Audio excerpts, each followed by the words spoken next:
marketers have to change the way that they think and not have a 6-month plan and have something that they're just locked into. And that agility is the kind of thing that's going to keep some businesses, in business and some, falling by the wayside.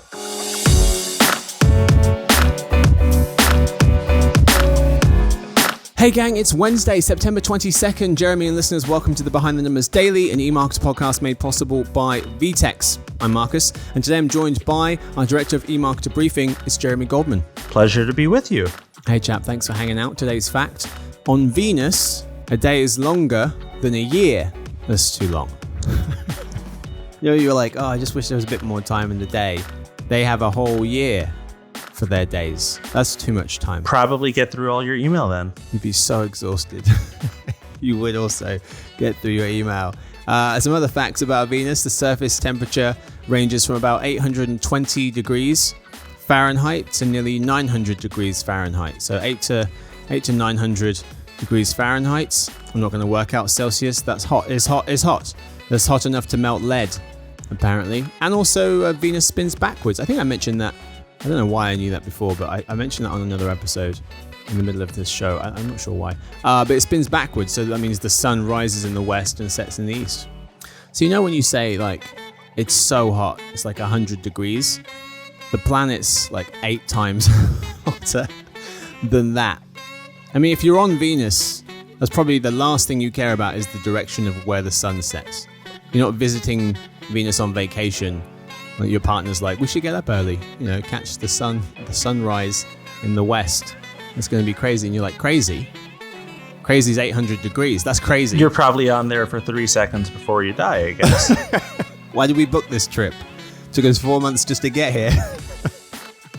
Anyway, today's real topic, how the Delta variant is changing consumer behavior. So, Jeremy, the Delta variant-driven COVID-19 surge really hit the brakes on the pandemic recovery. The IBD/TIPP Economic Optimism Index, a leading national poll on consumer confidence, fell for the 3rd consecutive month. Research from data company Numerator suggests, number one, nearly half, 46% of consumers, are highly concerned about COVID, up 10 points from July 2021. Number two, half of all folks are more concerned about the Delta variant than the original strain. Number three, 66% of vaccinated people are generally worried about the Delta variant. 62% about adult family and friends becoming infected, and 48% on becoming infected themselves. So Jeremy, let's start by describing a chart from Civic Science, which really kind of paints the picture of how much the Delta variant has affected people's behavior. There's a survey looking at how soon from now would you be comfortable doing each of the different activities, whether it's eating in a restaurant or going to a major public event, going on vacation, things like that. And you see the numbers kind of creeping up over kind of May to June, mid-June. They reach a peak in mid-June, and then the Delta variant kind of comes into play, and you see them really kind of, I won't say fall off a cliff, but fall off a small, tiny 10% drop of a cliff. And then they kind of seem to hover around there, trending down a little bit, but not going down too much from kind of end of June up until today, up until the 5th of September, which is where this data ends. You have shopping on top, working, eating out. They are up in the 60% range. And then below that in the 40s, you have traveling, going to the movies, public events. So this really does show what the kind of effect the variant has had. What do you make of this chart, Jeremy, and just how the variant has changed consumer behavior up until now? I think one thing that's really interesting about this, first off, that cliff that you talk about, it is a real cliff. When you look at the fact that the data in this chart goes back to May 2nd, and the lowest of any of these numbers is 39%, and the highest is 82. So within this, 40-point range, a 10% drop is actually pretty substantial, right? Yeah, that's a good point as well, because if I looked, from the start to the end, from the May 2nd to September the 5th, so start of May to start of September, the numbers are pretty much the same, right? I mean, they're maybe up a few points or down a few points, but, we've seen that it goes up like a roller coaster and then comes down and kind of ticks down from there. But if you look at the starting point and the end point, they're pretty spot on. Yeah, yes, definitely. It's interesting because when you correlate and try to juxtapose this with actual health safety data, like number of hospitalizations and death because of the pandemic, what you find is that, Delta has not gone away, but people are essentially, they've gotten used to the fact that COVID is back and it might be here for a while, and they don't want to necessarily put their lives on hold entirely. And I think you actually saw that at the box office the last few weekends with Shang-Chi from Marvel.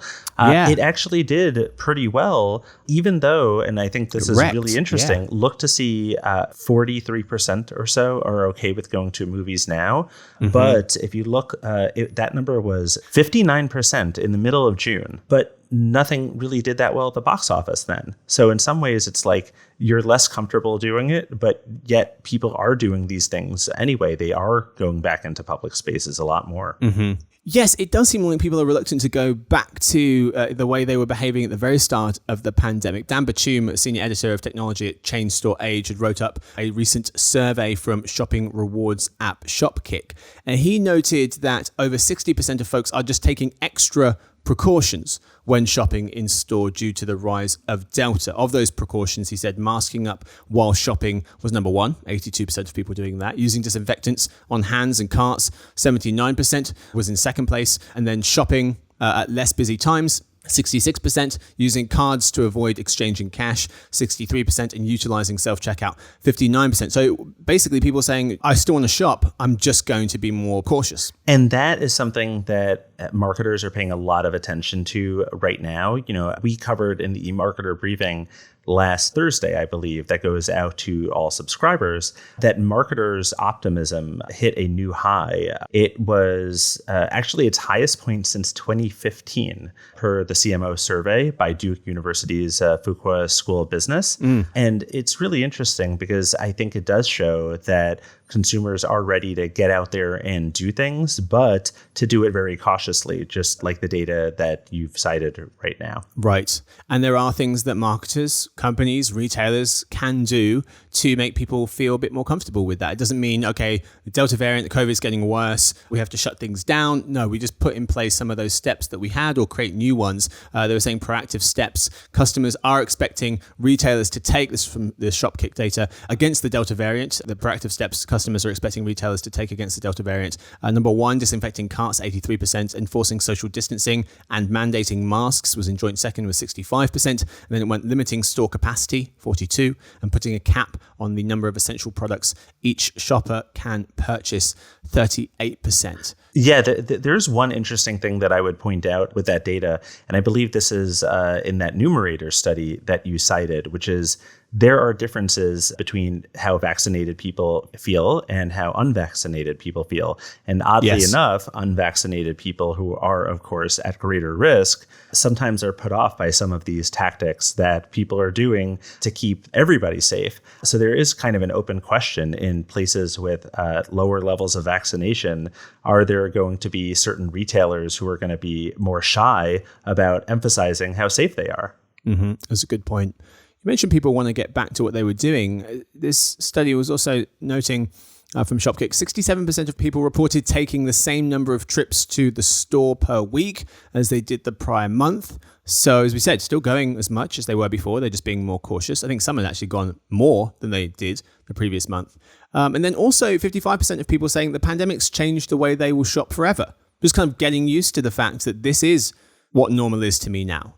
Saying as the pandemic subsides, more than half of people expected to continue to stock up on essentials, 57%, shop online more, 56%, and make fewer but bigger shopping trips, 53%. So it seems like, Jeremy, people are coming to terms with the fact that this is my new reality. I better get used to it in some way, shape, or form. Absolutely. And I think we saw that early on in the pandemic with Instacart, spiking and then not coming down to reality in the sense that a lot of people are still buying online, picking up in store, not going into the store and doing curbside pickup. So we have a lot of data on that. There are also a lot of people who, fledgling startups who are trying to say, we're going to get you your groceries in 12 minutes without having to go into the store to buy an apple. And I'm wondering how they're going to make money this way. And it's really just a user acquisition play. And hopefully you get sold at some point. But ultimately, so much consumer behavior has changed. And last thing is you mentioned some of the, stocking up on essentials. There have been a lot of supply chain issues 18, 19 months into the pandemic simply because of worker shortages. And that has affected retailers large and small. So that remains an ongoing concern and one reason why consumers are sometimes stocking up. Yeah. We noticed that a lot of these activities were recovering at a different pace.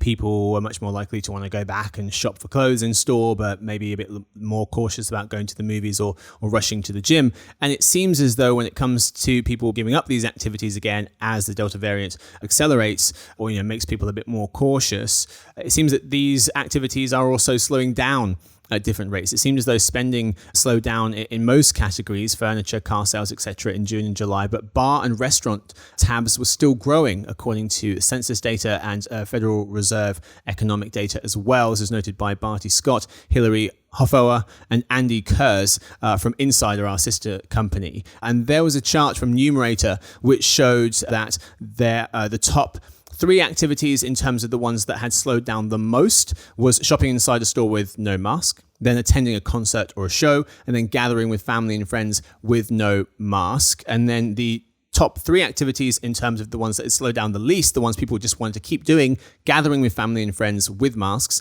ordering takeout food, and eating outside at a restaurant. Jeremy, anything stand out to you with regards to the behaviors people are just kind of holding on to? Yeah, I think that ultimately people are holding on to the things where there are no perfect substitutes for them, right? If you want to see your grandma, what's a good substitute for seeing your grandma? But if you're talking about going to the movies, rather than sitting at home often with a large screen TV and then streaming something, in some cases with HBO Max making things available at the same day, as it launches in the movie theater, there is a really good substitute there. So often what we're seeing is that where there is a substitute, people will go for the substitute, and where there isn't one, people will go for their old behavior, their old activities. Yeah. Also seeing this significantly affect people's level of uncertainty and therefore affect what they're going to do many months into the future. Some data looking at the timing expectations for a return to normal, they've significantly shifted as nearly half, 48% of people expect full reopening to be delayed until 2022 or later. In July, 23% of folks had said that. So it went from 48% of people said it in August. It was just 23% of people saying that in July, half as many. And then 18% saying that in June. That was from Shopkick. And then Resonate Consumer Intelligence found as of August, more than half of Americans didn't expect to see a normal, quote unquote, normal economy until spring 2022 or later. So, Jeremy, we're seeing the Delta variant affect the now. And if you look back at some of those trend lines, there is that fall off that small cliff, but also affecting the future and really messing with our forecasting team. I'm sure we're going to have to revise everything based on what's been going on lately. Well, it keeps them very busy, and they enjoy being busy. So there you go.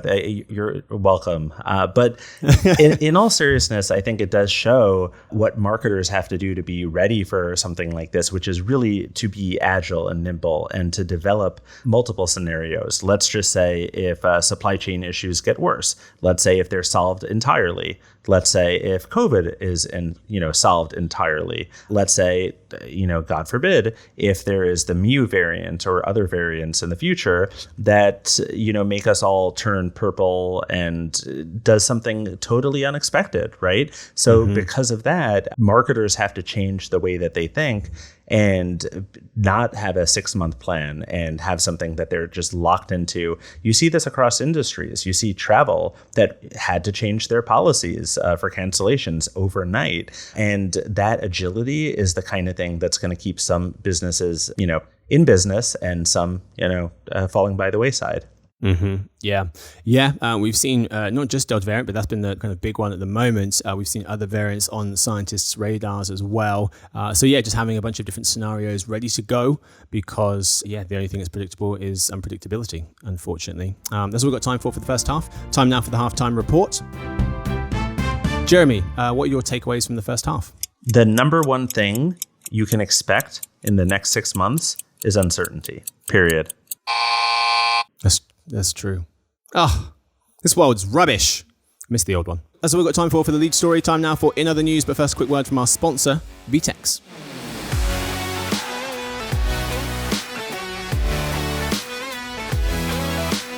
Everyone is talking about digital transformation, but what does it mean in real life? Digital Insider is a new podcast series about the digitalization of retail, where business leaders, academics, and thinkers discuss how businesses are transforming and give their perspectives, practical advice, thought process, and lessons learned. Go to digitalinsider.com to learn more, or listen to it on Spotify, Apple Podcasts, or wherever you get your podcasts.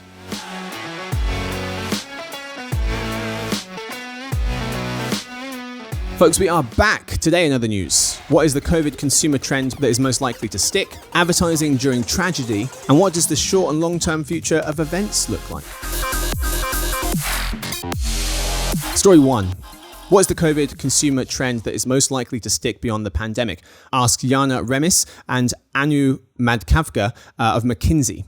Home nesting, they say. They note that pre-pandemic, folks were spending less time in their homes and their spending on home goods and improvement was flat to declining. But as of late, people are buying Peloton bikes, giant TVs, and making all kinds of home improvements. The piece also highlights other behaviors that might stick to varying degrees: online shopping, hybrid remote work, business travel. Jeremy, do you agree with home nesting being the thing most likely to stick, or would you point to something else? I mean, lots of things likely to stick, but what's most likely to stick? I think part of the reason why home nesting does, in fact, make a lot of sense for a number of different reasons. But first off, hybrid remote work. For a lot of people, that is what is going to happen. There are a lot of companies that we cover that have pushed back return to work dates or encourage greater flexibility in the future, which means naturally that home nesting is going to be a thing, because you are going to figure out how do you set up your home office for the long haul as opposed to a short-term thing. So that I think that, not to mention the fact that shipping and logistics is so much better than it was even pre-pandemic, which means that you can get a lot of the things that you need to your home in the blink of an eye. So yes, if we can get everything that we need to at home, plus global warming probably will help. We're going to need to be near our air conditioners more often in the future. So yes, definitely a long-term trend worth watching. Yeah, there's a study by Barclay looking at people's relationships with their homes. They found 3/4 of folks, 3 in 4 folks, said their home has taken on a greater role in their lives, and 2/3 had spent time thinking about its design, and nearly half have invested financially in their homes as of late. Story 2, companies don't want to appear out of touch by ignoring the September 11th attacks, but the history of advertising around the anniversary is fraught, writes Tiffany Sue of the New York Times in a brilliant piece. Should advertisers acknowledge the moment of tragedy and possibly, or the anniversary of it, and possibly be seen as opportunistic, or stay quiet and risk appearing out of touch? 2 Saturdays ago, September 11th, during a break in an afternoon college football game, Budweiser marked the 20th anniversary of the September 11th terrorist attacks with a commercial. It showed its Clydesdale horses lowering their heads before the city skyline, where their tribute in light installation is visible against the twilight sky. That's the tribute of the 2 beams of light going up into the sky near One World Trade. Jeremy, your thoughts?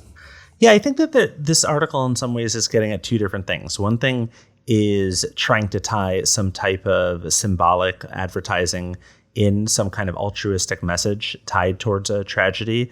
And that can go wrong, but the thing that often goes even worse is to do something that's totally tone deaf, or to even take advantage of a tragedy in some way. And I know the article cited this, but I think one of my favorite marketing gaffes, if you will, of all time was this Wisconsin golf course back in 2013 that offered special pricing for $9.11 per person for 9 holes. That was the pricing. I saw that they offered special pricing tied to the date. I didn't realize that was dear. Yeah, and there are some things that it's like you just don't do and should be intuitive. So at the same time, if Sonic Drive-In, which I swear by and I'm obsessed with, if they just sent people a text that seems to be tone deaf, and at that moment they didn't actually do this, I'm just picking them as an example, and they did it exactly at the moment where people are commemorating when the first plane hit, that would also be the kind of thing that you're not trying to acknowledge the day, but inevitably you are going business as usual. So you might want to consider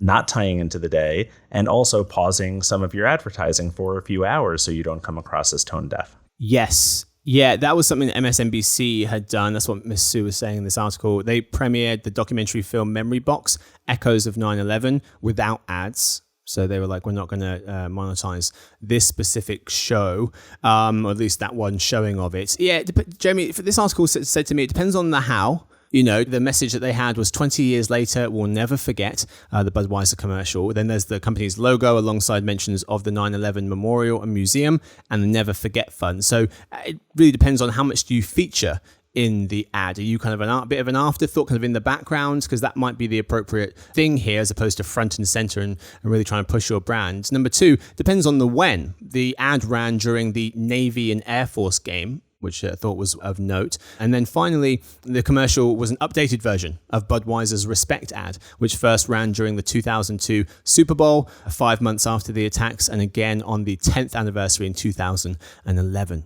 Story 3. In May, Robert Williams of Marketing Dive noted that the share of executives who said they plan to attend events in Q3 or Q4 of 2021 this very year rose to 45% in April, from 37% in February. According to an advertiser perceptions survey, the shares of folks who said it was time to start sponsoring events and creating them also rose. But May was 4 months ago, or what feels like 10 years ago. And so, of course, things have changed. Jeremy, your thoughts on, I guess, looking at it two ways, the kind of short, immediate term future of events and more longer term? You know, I wish I had something more interesting to say, but the truth of the matter Don't is, we all? Well, only because it's interesting to me that things have actually not changed that much from a few months ago, where people were getting ready for a hybrid future for events. It does seem to me, and you know, for all of the different events that I'm looking at now over the next 6 months, they're all thinking about hybrid options. It's very rare that an event is going to say, sorry, we're in person only. And there are going to be certain top tier events that people will naturally gather for.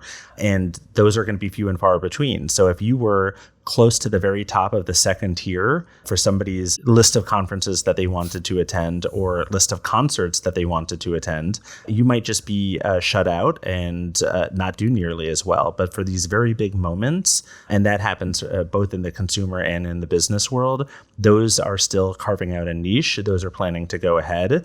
And, you know, remains to be seen. The hope there is that if you know somebody who's gone to one of these events and didn't get sick and somebody had a positive experience, other people will be able to do the same thing and follow suit the next time around. The way of looking at them in terms of tiers, I think that's really interesting, because you could say, okay, we'll put all the events into tiers, tier 1, tier 2, tier 3, 4, 5, and you'd knock out 5, 4, really 3 as well. Maybe I'll go to some 1 or 2 in the 2, and then I'll try to get to the tier 1 events. That said, I think about tier 1 events. I'm thinking CES, I'm thinking Cannes Lions, I'm thinking Mobile World Congress, and those events are huge. So I do wonder if some of the bigger events, more important events, perhaps we should say, do downsize or maybe social distance in some way, shape, or form. Will people want to go to those big events because by their definition, they are big events, which maybe is a bit more concerning for folks, at least in the short term. And they're big events, but they're worth the risk. And I think that somebody put it to me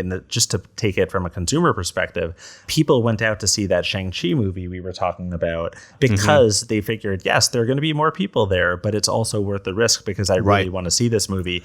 And it's not streaming same day like Black Widow was. Now, if you can go see a movie that looks awful and nobody wants to see it, and you're guaranteed to be the only person in the theater, but do you really want to go even though you know it's safe? Some things are worth the risk to people and some aren't, and that's how people make that calculated judgment.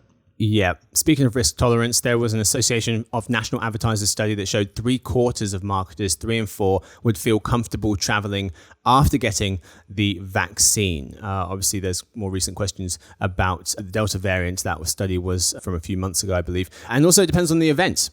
Predicts HQ shows that outdoor festivals and giant expo halls are more appealing than cramped concert halls and conference rooms. That's all we've got time for this episode. Jeremy, thanks for hanging out. Yeah, thank you so much for having me. Of course. Thank you to Victoria. She edits the show. Thanks to everyone listening in. Jeremy, we have a special announcement for the listeners. You have a brand new show which is launching next week and will happen at least every 2 weeks to start with, maybe more regularly going forward, every other Wednesday. What's that show going to be about? Yeah, I'm so glad that you asked, even though you know the answer. We are launching a show where we are going to get deep into the brands that you care about and that you follow on an everyday basis.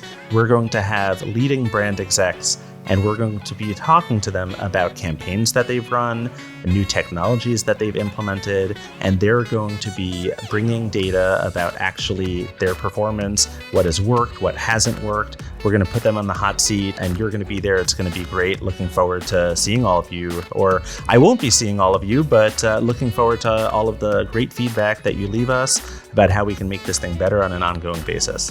Absolutely. So the Behind the Numbers Brand Anatomy show, which is the brand new show Jeremy just talked about, will be hosted by Jeremy. It'll be every 2 weeks starting from next Wednesday, starting September the 29th. We'll see you guys tomorrow, though, hopefully, for the Behind the Numbers Daily, an eMarketer podcast made possible by VTEX.